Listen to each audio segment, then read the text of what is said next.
لگتا ہے یہ سوال کسی طالب علم کو ہوگا یا کسی انتظامی امور سنبھالنے والے کی طرف سے ہوگا. لگتا یہ سوال یہ ہے کہ زکوٰۃ کی کتابیں مطالعے کے لیے رکھنا کسی مدرسے میں یا درسگاہ میں کیسا ہے.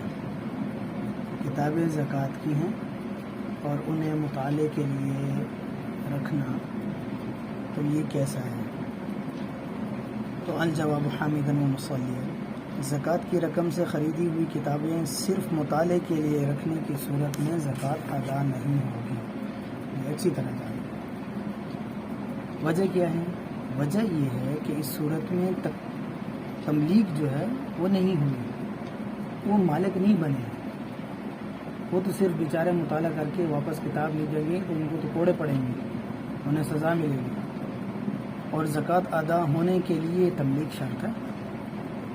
ہاں اگر مطالعے کرنے والے زکوٰۃ کے مستحق ہیں اور ان کو مالک بنا کر یہ دی جائے تو زکوٰۃ ادا ہو جائے گی. ٹھیک ہے.